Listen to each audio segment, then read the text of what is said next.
Hey there guys, I'm outside in my park going for a bit of a walk around in the rain. As you can see, there's the pretty raindrops in the water.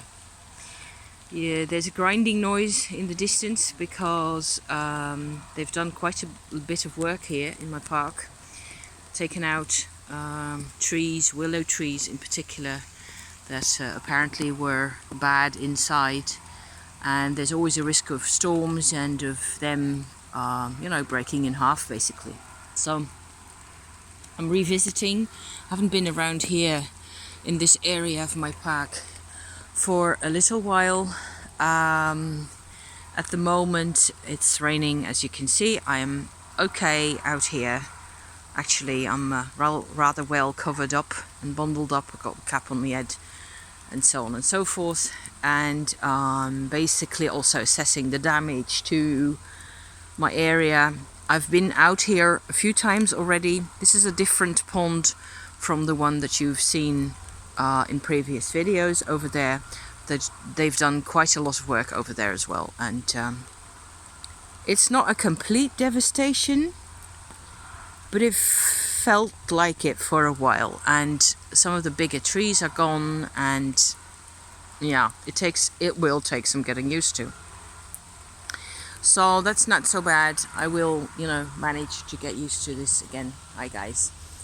At some point, certainly next year, everything will, be covered in green again. It's still very green. Today's Friday, the 1st of November, and as always, I'm like surprised at how green it stays, for how long it stays green, because it doesn't really freeze.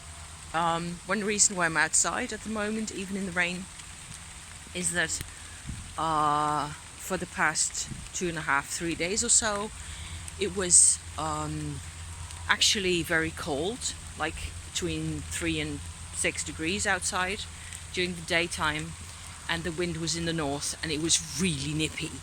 And I just basically, was working around the house or sewing or messing with my cards, and it was fine.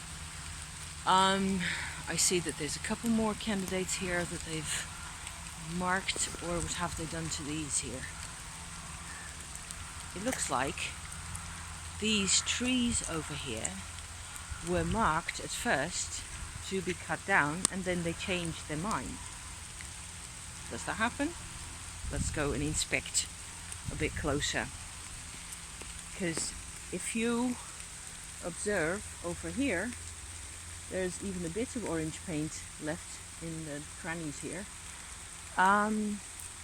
These were marked to be cut down, both of them, and they're still standing.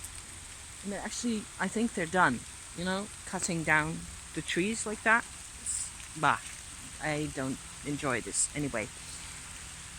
We're going to plant new trees as well. A lot of it had to do with storm risk and bad willow trees, breaking apart. And I can see that there's lots of people normally around here, not now at the moment, as you can tell. So it's my park, it's my place where I go when I can't sit in the house anymore, like now, because I don't care about the rain. Even I'll be drenched in a bit, I don't care. I just have to get me some oxygen. Working with the cards, the rune mushroom operation is actually coming together quite a bit more, in the sense that reading up on the Anglo-Saxon rune poem, as I've shown in the runes to planets business, I decided to go and incorporate all the Anglo-Saxon runes in my card system, and that was a lot of fun, because I got to go back to the computer, back to my photographs. I had quite a number of pretty photographs that I could use of my own, and so that was a lot of fun. I've just completed the planetary, for the new runes. And what's interesting to me is that it looks a bit like a mess, doesn't it? Look at that. It will all be green and radiant again in the springtime, I'm quite sure. So it's interesting to me that I have 4 tree runes now. I used to, mess around with Ogum and or Oum, as you're supposed to say, I don't know, and tree calendars and all that type of stuff. So that's interesting. I have 2 fire runes now, the Need rune and another one, and so there's more room to wriggle with those added Anglo-Saxon complete Futhark rune set. All bundled together. I think we have, was it 33 or 34 runes in total now, with mushrooms, with planetary signations. And now I'm supposed to get into a more creative mode where I can illustrate them, make up little stories and finish them up and put gold paint everywhere as much as possible. I didn't make another bag because, of course, I'd made a bag, but that bag is now where the little beeswax tubes with Muscaria and Pantherina are sitting in, because because it was too small with the added number of rune cards. So lots of fun.